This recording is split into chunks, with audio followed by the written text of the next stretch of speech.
My name is Haley Hammond, and my speech is about debunking 9/11 conspiracy theories and myths. The notion of conspiracy theories is not a new one.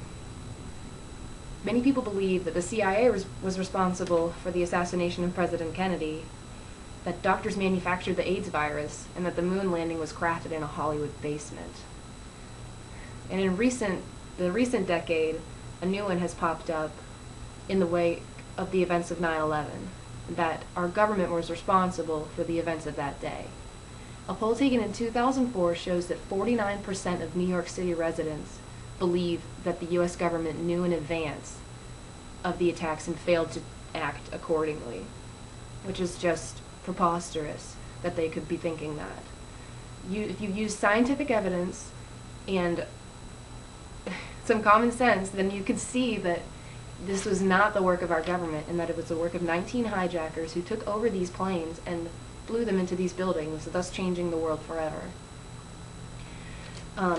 Most of my information that I got about these theories comes from Skeptical Inquirer, and it is a respected journal that looks into things from a rational and skeptical angle, and this issue was dedicated to the 9/11 conspiracy theories. And the first one that they addressed was the collapse of the World Trade Center towers, which is probably the most famous, infamous of the bunch.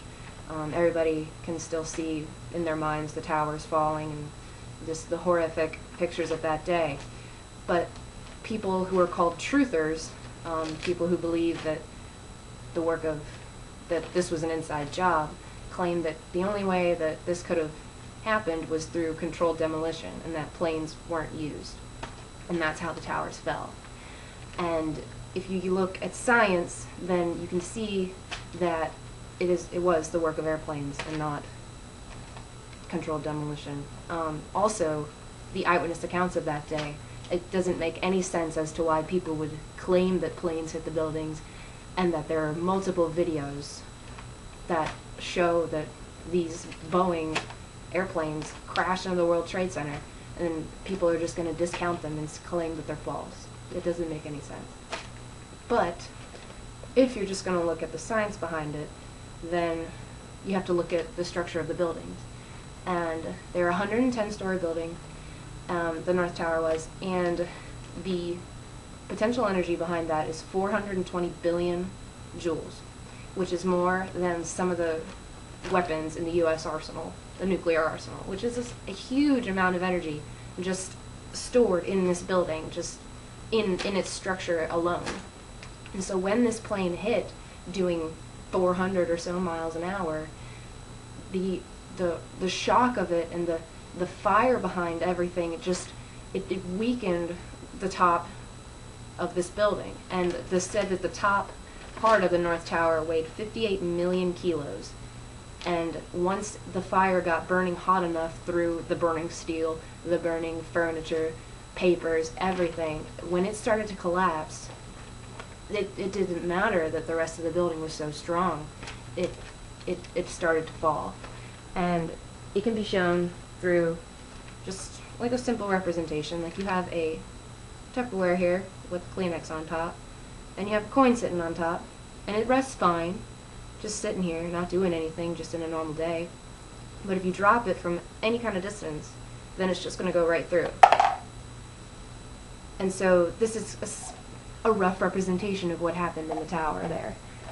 Once the story started to fall, there was no way that the other ones were going to keep up with the building energy that was happening as they kept falling. And the same thing happened with the South Tower.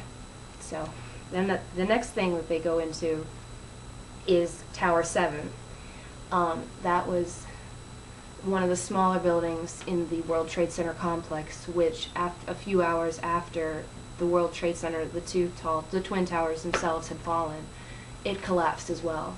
And truthers claim that it was the work of controlled demolition as well, because it wouldn't have just fallen on its own, and no building had ever been completely disabled by fire and fallen in the history books, is what the truthers claim. But what they don't say is that never before in history had planes been used as weapons, as missiles, in order to take out large buildings. They didn't take that into account at all.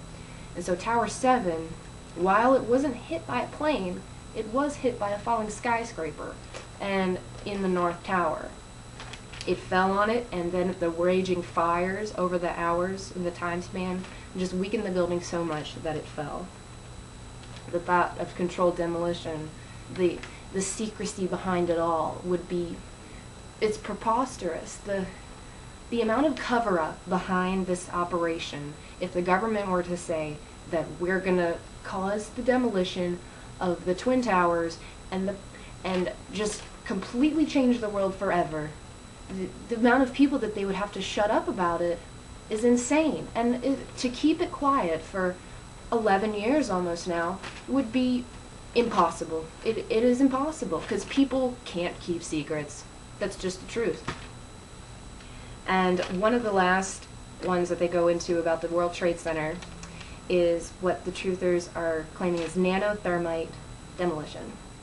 And it was claimed that nanothermite, which is a reaction that is from rust and powdered aluminum, was found at the bottom of the Trade Center, just smoking hot, and this proves that demolition was used. And while nanothermite is practical, it says, for welding train tracks and things like that, and it is a very hot reaction, this is true, but it's also very, very slow. And it would not be practical at all for a demolition of this magnitude, and it has never been used. It has never been on record it's used for a demolition of a building. So why would they break it out now for something like this? It just doesn't make any sense. The ignorance behind not looking at the evidence that's put right in front of you is just a common denominator of all of the truthers out there. They just fail to rationally look at what happened and what science is telling them. This article in this issue goes into the deputy editor was attempting to interview Jesse Ventura, the former governor of Minnesota, former WWE wrestler, and now he's a 9/11 truther, a conspiracy theorist who wrote a book about it and everything. And the author the editor of this journal wanted to send him questions to see if he can back up his wild claims and actually sound legit. But Jesse Ventura, over, what was it, I think it was 6 weeks, evaded the questions and got his publisher to evade the questions, and in the end none of them ever ended up getting answered, and he was never interviewed. And it's just the fact that he completely didn't want to answer it, and he had no response for the rational, logical questions that were asked of him about what happened that day.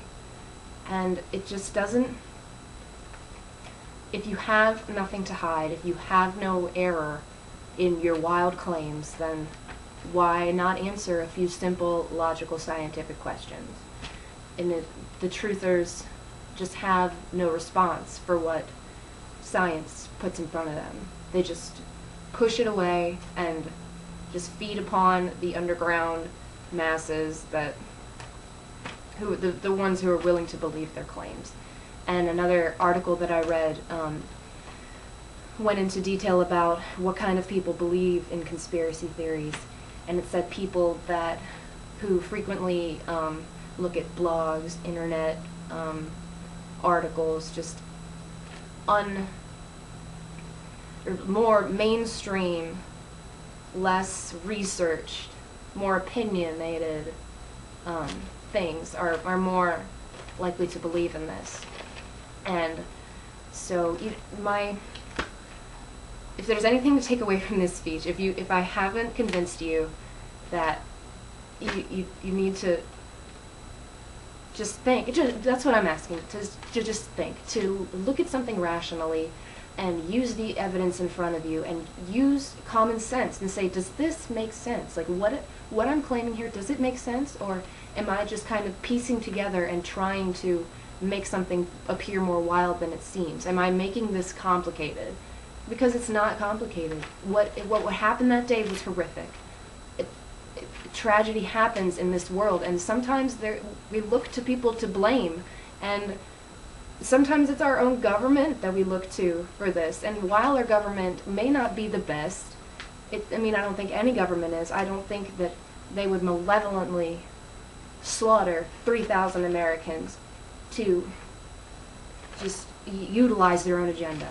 I just don't see it happening, and maybe I'm biased, maybe I'm the naive one, but I look at the evidence, and I read about it, and I was seeing it that day just as everybody else was, and I just come to the conclusion that 9/11 happened the way that it has been broadcast, and that it was not an inside job by our government, and that the truthers need to just shut up.